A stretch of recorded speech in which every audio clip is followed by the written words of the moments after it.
Hello friends, नमस्ते। आप सबका स्वागत है आपके अपने चैनल कथा साहित्य दर्पण में, जहां आज हम सुनने जा रहे हैं मुंशी प्रेमचंद्र जी की एक बहुचर्चित कहानी प्रायश्चित। यह कहानी मनोविज्ञान के आधार पर लिखी गई है, जहां पर मनुष्य के अंदर ईर्ष्या और उसके कारण होने वाले पश्चाताप को दर्शाया गया है। मुंशी प्रेमचंद्र जी, जो कि स्वयं एक युग पुरोधा हैं, उपन्यास सम्राट, कहानी सम्राट और एक युग प्रवर्तक, हंस नामक पत्रिका के संपादक और उसके संस्थापक और हिंदी साहित्य के अद्वितीय रत्न, उनकी कलम से निकली हुई यह कहानी वास्तव में प्रेरणा का भी स्रोत है और मनुष्य को अपने जीवन में इस कहानी से बहुत कुछ सीखना है।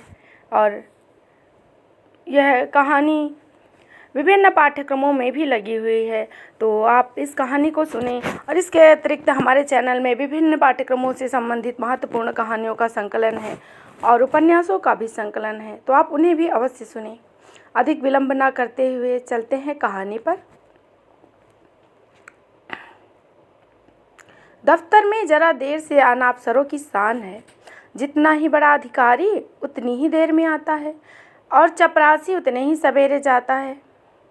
चपरासी की हाजिरी 24 घंटे की, वे छुट्टी पर भी नहीं जा सकता, अपना एवज देना पड़ता है। खैर, जब बरेली जिला बोर्ड के हेड क्लर्क बाबू मदारी लाल 11 बजे दफ्तर आए, तब मानो दफ्तर नींद से जाग उठा। चपरासी ने दौड़कर पैर गाड़ी ली, अर्दली ने दौड़कर कमरे की चिक उठा दी और जमादार ने डाक की किस्त मेज पर रख दी। मदारी लाल ने पहला ही सरकारी लिफाफा खोला। उनका रंग फक हो गया। वे कई मिनट तक आश्चर्यचकित हालत में खड़े रहे, मानो सारी इंद्रियां शिथिल हो गई हों। उन पर बड़े बड़े आघात हो चुके थे, पर इतने बदहवास वे कभी न हुए। बात यह थी कि बोर्ड के सेक्रेटरी की जो जगह 1 महीने से खाली थी, सरकार ने सुबोध चंद्र को वह जगह दे दी थी। और सुबोध चंद्र वह व्यक्ति था जिसके नाम से ही मदारी लाल को घृणा थी।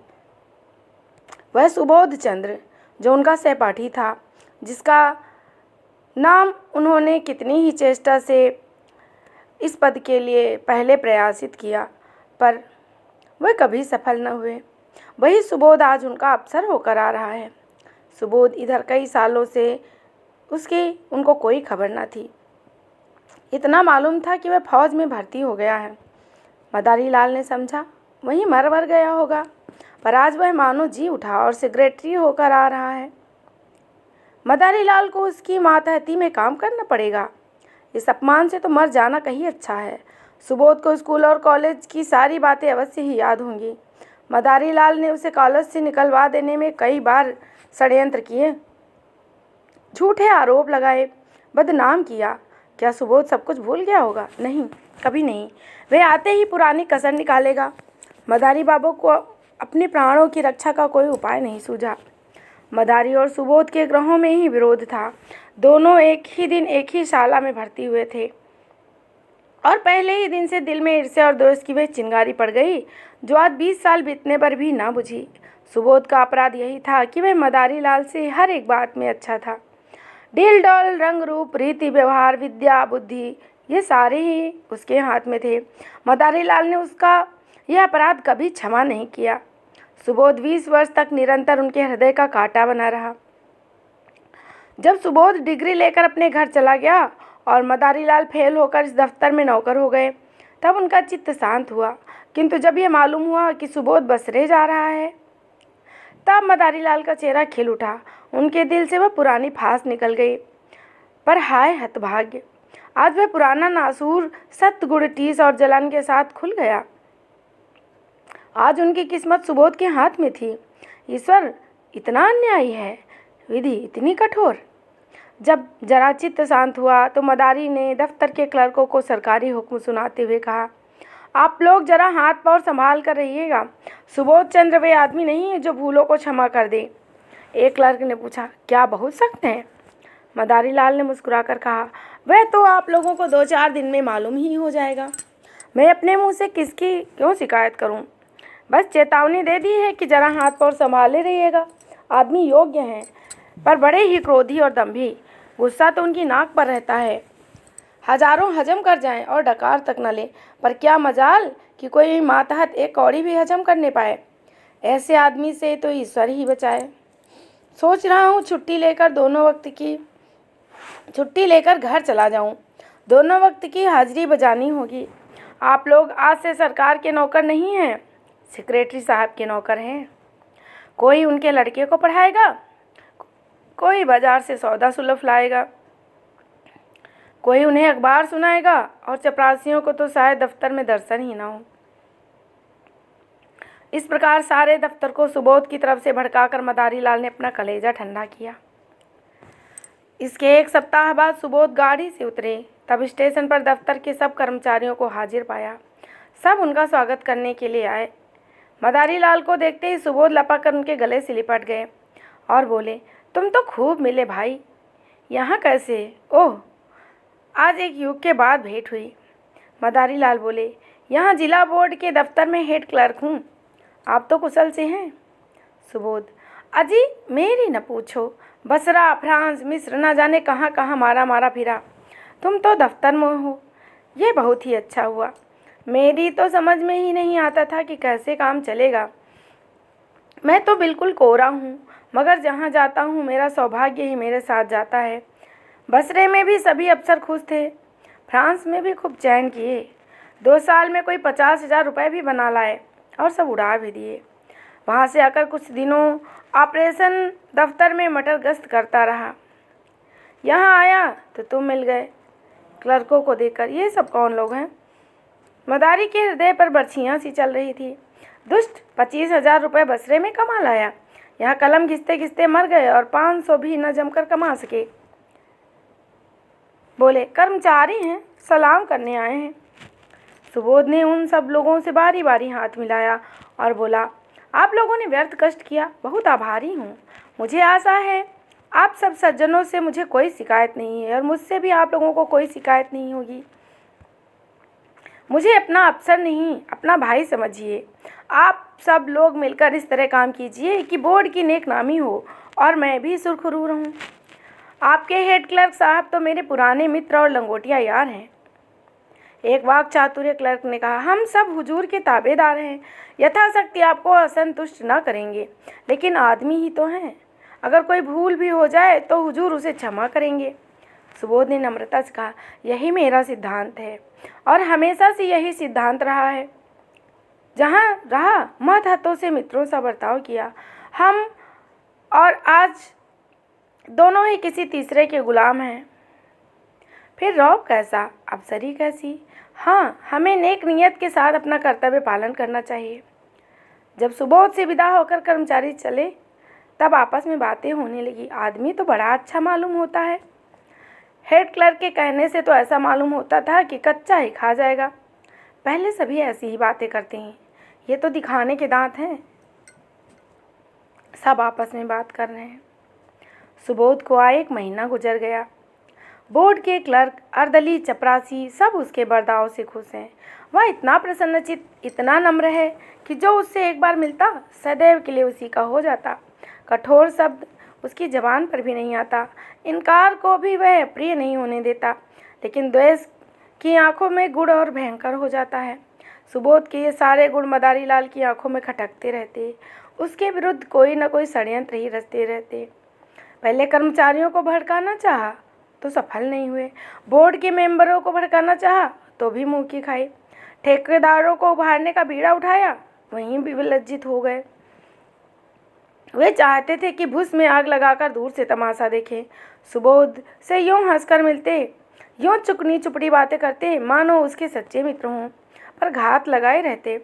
सुबोध में सब गुण थे, पर आदमी पहचानना न जानते थे।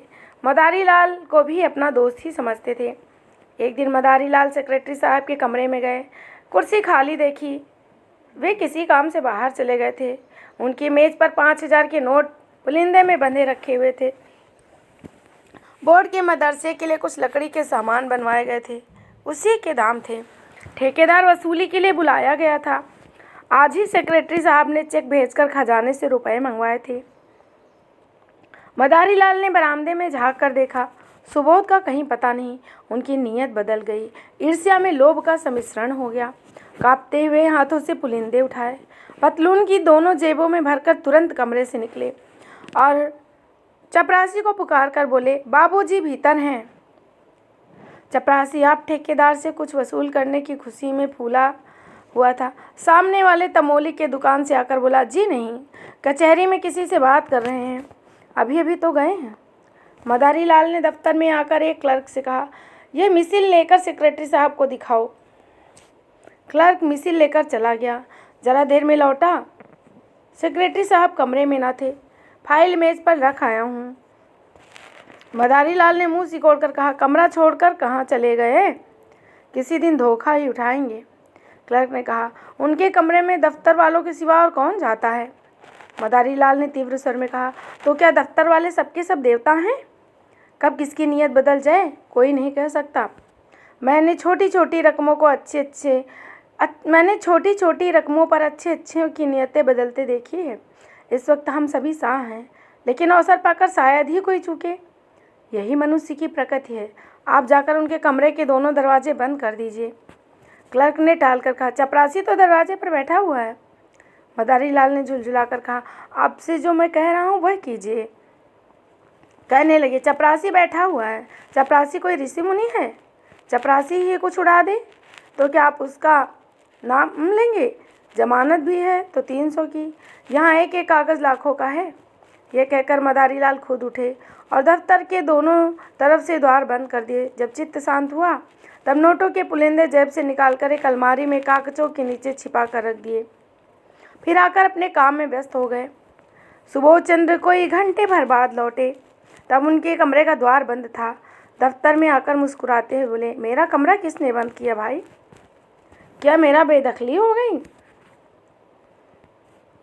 मदारी लाल ने खड़े होकर मृदु तिरस्कार दिखाते हुए कहा, साहब गुस्ताखी माफ़ हो। आप जब कभी बाहर जाएं तो चाहे 1 ही मिनट के लिए क्यों न जाएं, दरवाजे बंद कर दिया करें। आपकी मेज़ पर रुपए पैसे और सरकारी कागज़ पत्तर बिखरे रहते हैं। ना जाने किस वक्त किसकी नीयत बदल जाए। मैंने अभी सुना कि आप कहीं गए थे जब दरवाजे बंद कर दिए। सुबोध चंद्र द्वार खोलकर कमरे में गए और सिगार पीने लगे। मेज़ पर नोट रखे हुए थे, इसकी खबर ही न थी। सहसा ठेकेदार ने आकर सलाम किया। सुबोध कुर्सी से उठ बैठे और बोले, तुमने बहुत देर कर दी, तुम्हारा ही इंतज़ार कर रहा था। 10 ही बजे रुपए मंगवा लिए थे। रसीद लिखवा लाए हो ना? ठेकेदार, हुजूर रसीद लिखवा लाया हूँ। सुबोध, तो अपने रुपए ले लो। तुम्हारे काम से मैं बहुत खुश नहीं हूँ। लकड़ी तुमने अच्छी नहीं लगाई और काम में सफाई भी नहीं है। अगर ऐसा काम करोगे तो ठेकेदार के रजिस्टर से तुम्हारा नाम निकाल दिया जाएगा। यह कहकर सुबोध ने मेज़ पर निगाह डाली तो नोटों के पुलिंदे न थे। सोचा शायद किसी फाइल के नीचे दब गए होंगे। कुर्सी के समीप के सब कागज़ उलट पलट डाले, मगर नोटों का कहीं पता नहीं। ये नोट कहाँ गए? अभी तो मैंने यहीं रखे थे, जा कहाँ सकते हैं? फिर फाइलों को उलटने पलटने लगे। दिल में जरा धड़कन होने लगी। सारी मेज़ के कागज़ छान डाले, पुलिंदे का पता नहीं। तब वे कुर्सी पर बैठकर इस आधे घंटे में होने वाली घटनाओं की मन में आलोचना करने लगे। चपरासी ने नोटों के पुलिंदे लाकर मुझे दिए, मुझे खूब याद है। भला यह भी कोई भूलने की बात है? और इतनी जल्द मैंने नोटों को लेकर यही मेज़ पर ही रख दिया, गिना तक नहीं। फिर वकील साहब आ गए, पुराने मुलाकाती हैं। उनसे बातें करते हुए जरा उस पेड़ तक चला गया। उन्होंने पान मंगवाए, बस इतनी ही देर हुई। जब गया हूँ तब पुलिंदे रखे थे, खूब अच्छी तरह याद है। ये नोट कहाँ गायब हो गए? मैंने किसी संदूक, दराज या अलमारी में नहीं रखे। फिर गए कहाँ? शायद दफ्तर में किसी ने सावधानी के लिए उठाकर रख दिए हों। यही बात है, मैं इतना व्यर्थ ही घबरा रहा हूँ। छी! तुरंत दफ्तर में आकर मदारी लाल से बोले, आपने मेज़ से नोटों को उठाकर तो नहीं रखा? मदारी लाल ने भौचक्के होकर कहा, क्या आपकी मेज़ पर नोट रखे हुए थे? मुझे तो खबर ही नहीं। अभी पंडित सोहनलाल एक फाइल लेकर गए थे, तब आपके कमरे में मैंने आपको न देखा। मुझे मालूम हुआ कि आप किसी से बात करने चले गए हैं, तब दरवाजे बंद करा दिए। क्या कुछ नोट नहीं मिल रहे हैं? सुबोध आंखें फैलाकर बोले, अरे साहब, पूरे 5000 हैं, अभी चेक भुनाया है। मदारी लाल ने सिर पीट कर कहा, पूरे 5000? हे भगवान, आपने मेज़ पर खूब देख लिया? अजी 15 मिनट से तलाश कर रहा हूँ। चपरासी से पूछ लिया कौन कौन आया था? आइए, ज़रा आप लोग भी तलाश कीजिए, मेरे तो होश उड़े हुए हैं। सारा दफ्तर सेक्रेटरी साहब के कमरे की तलाशी लेने लगा। मेज, अलमारियाँ, संदूक सब देखे गए। रजिस्ट्रार के क्लर्क उलट पुलट कर और उनके वर्क को उलट पुलट कर सारे क्लर्क देख रहे थे, मगर नोटों का कहीं पता नहीं। कोई उड़ा ले गया। अब इसमें कोई सुबह न था। सुबोध ने एक लंबी सांस ली और कुर्सी पर बैठ गए। चेहरे का रंग फक हो गया, जरा सा मुंह निकल आया। इस समय कोई उन्हें देखता तो समझता कि महीनों से बीमार हैं। मदारी लाल ने सहानुभूति दिखाते हुए कहा, गजब हो गया, आज तक कभी ऐसा अंधेर न हुआ। मुझे यह काम करते हुए 10 साल हो गए, कभी धेले की चीज़ नहीं गायब हुई। मैं आपको पहले ही दिन सावधान कर देना चाहता था कि रुपए पैसे के विषय में होशियार रहिएगा, मगर सुधनी थी, ख्याल न रहा। ज़रूर बाहर से कोई आदमी आया और नोट उड़ाकर गया होगा। चपरासी का यही अपराध है कि उसने किसी को कमरे में जाने ही क्यों दिया। वह लाख कसम खाए कि बाहर से कोई नहीं आया, लेकिन मैं इसे नहीं मान सकता। यहाँ से तो केवल पंडित सोहनलाल ही एक फाइल लेकर रख गए थे, मगर दरवाजे से ही झाँक कर चले आए। सोहनलाल ने सफाई दी, मैंने तो अंदर कदम भी नहीं रखा साहब। आपने जवान बेटे की कसम खाता हूँ मैं, जो अंदर कदम भी रखा हो। मदारी लाल ने माथा सिकोड़ कर कहा, आप व्यर्थ में कसम क्यों खाते हो, कोई आपसे कुछ नहीं कहेगा। सुबोध के कान में, बैंक में कुछ रुपए हों तो निकाल कर ठेकेदार को दे दीजिए, वरना बड़ी बदनामी होगी। नुकसान तो हो ही गया है, अब अपमान भी क्यों हो। सुबोध ने करुण स्वर में कहा, बैंक में मुश्किल से 200-400 रुपये होंगे। भाईजान, रुपए होते तो क्या चिंता थी, समझ लेता जैसे 25,000 उड़ा दिए वैसे 30,000 उड़ गए। यहाँ तो कफन को भी कौड़ी नहीं। उसी रात को सुबोध चंद्र ने आत्महत्या कर ली। इतने रुपए का प्रबंध करना उनके लिए कठिन था। मृत्यु के पर्दे के सिवा उन्हें अपनी वेदना कहीं और छिपाने के लिए कोई आड़ न थी। दूसरे दिन प्रातः चपरासी ने मदारी लाल के घर पहुंचकर आवाज़ दी। मदारी लाल को रात भर नींद न आई, घबरा कर बाहर आया। चपरासी उन्हें देखते ही बोले, हुजूर बड़ा गजब हो गया। सेक्रेटरी साहब ने रात को गर्दन पर छुरी फेर ली। मदारी लाल की आंखें ऊपर चढ़ गई, मुंह फैल गया, सारी देह सिहर उठी, मानो उनका हाथ बिजली के तार पर पड़ गया हो। छुरी फेर ली? जी हाँ, आज सवेरे मालूम हुआ, पुलिस वाले जमा हैं, आपको भी बुलाया है। लाश अभी पड़ी है? जी हाँ, अभी डॉक्टरी होने वाली है ना। बहुत सारे लोग जमा हैं, सब बड़े बड़े अफसर जमा हैं हुजूर। लाश की ओर ताकते नहीं बनता, कैसा भला मानुस हीरा आदमी था। सब लोग रो रहे हैं। 2 छोटे छोटे बच्चे हैं, एक सयानी लड़की है ब्याहने लायक। बहू जी को लोग कितना रोक रहे हैं, पर बार बार दौड़कर लाश के पास आ जाती हैं।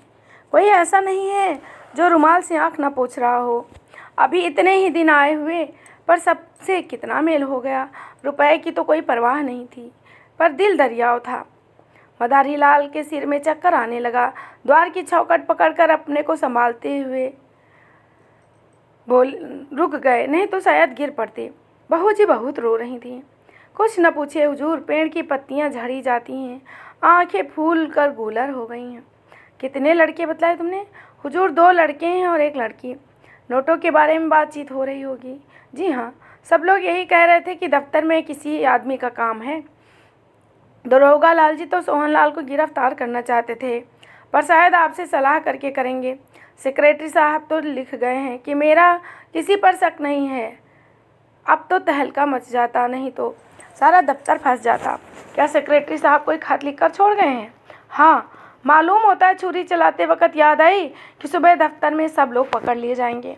बस कलेक्टर साहब के नाम चिट्ठी लिख दी। चिट्ठी में मेरे बारे में भी कुछ लिखा है क्या?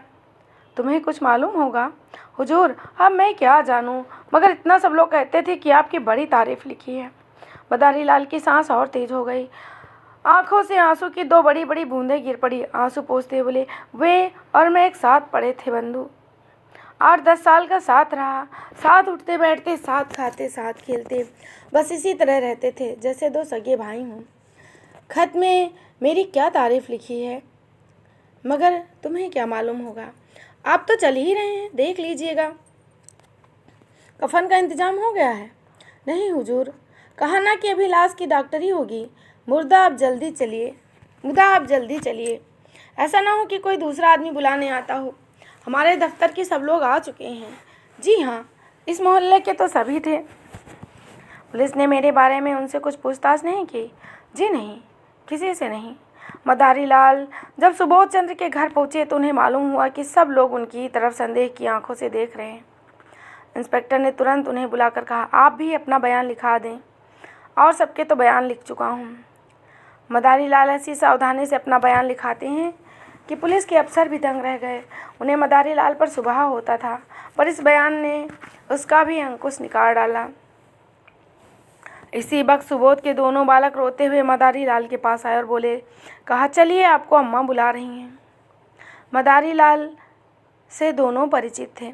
मदारी लाल यहाँ रोज ही आते थे, पर कभी घर नहीं गए। सुबोध की स्त्री उनसे पर्दा करती थी। वो यह बुलाया यह सुन उनका दिल धड़कने लगा।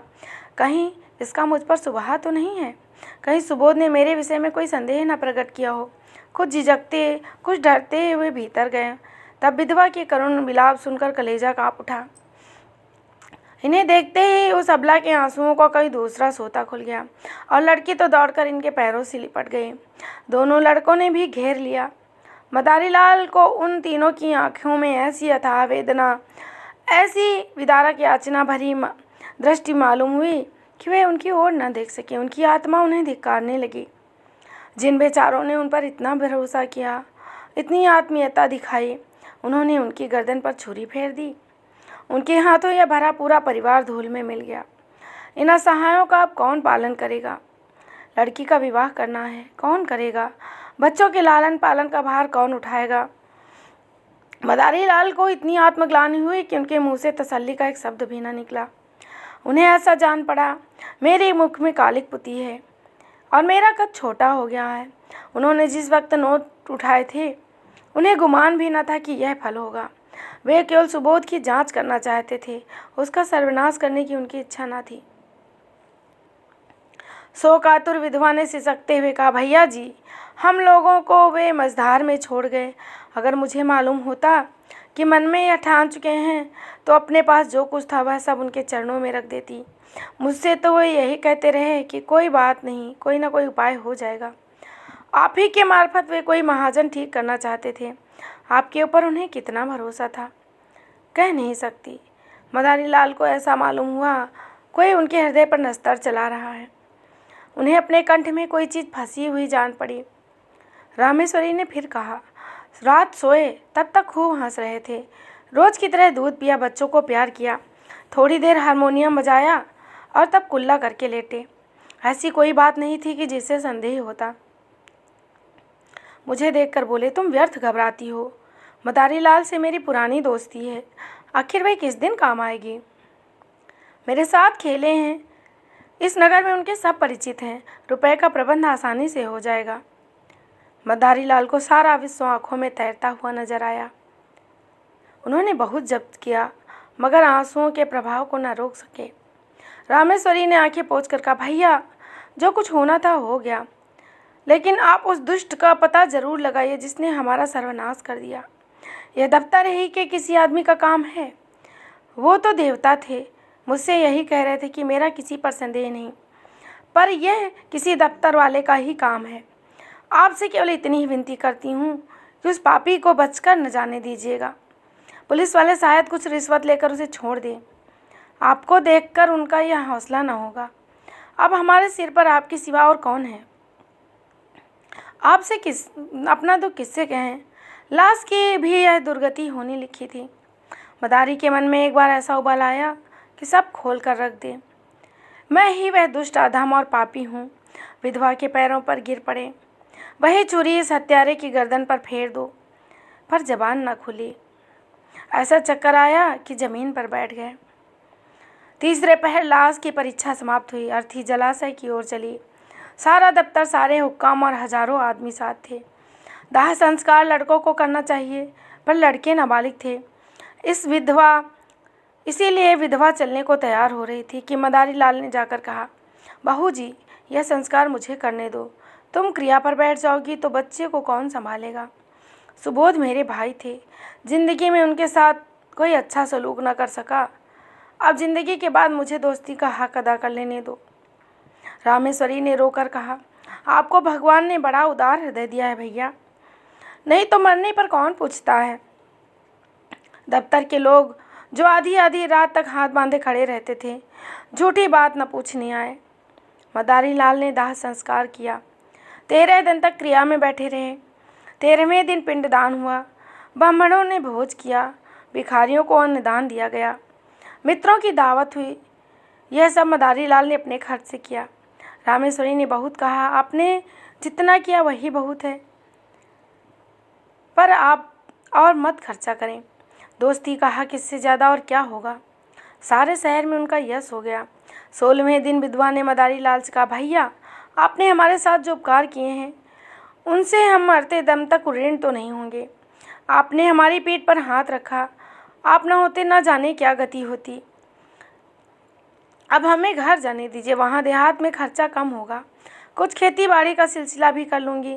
किसी न किसी तरह विपत्ति के दिन कट ही जाएंगे। इस तरह हमारे ऊपर दया रखिएगा बस। मदारी लाल ने पूछा, घर पर कितनी जायदाद है। रामेश्वरी, जायदाद क्या है, कच्चा मकान है, 10 बीघे की काश्तकारी है। पक्का मकान बनवाना शुरू किया था, मगर रुपए पूरे ना पड़े। अभी अधूरा ही पड़ा है। 10-12 हज़ार खर्च हो गए और अभी छत पड़ने की नौबत नहीं आई। मदारी, कुछ रुपए बैंक में जमा है या बस खेती का ही सहारा है। विधवा, जमा तो एक पाई भी नहीं है भैया जी। उनके हाथ में रुपए रहने ही नहीं पाते थे, बस वही खेती का ही सहारा है। मदारी, तो उन खेतों में इतनी पैदावार हो जाएगी कि लगान अदा हो जाए और तुम लोग भी गुजर बसर कर लो। रामेश्वरी, और कर ही क्या सकते हैं भैया, न किसी तरह ज़िंदगी तो काटनी है। बच्चे न होते तो मैं जहर खा लेती। मदारी लाल, और अभी बेटी का विवाह भी तो करना है।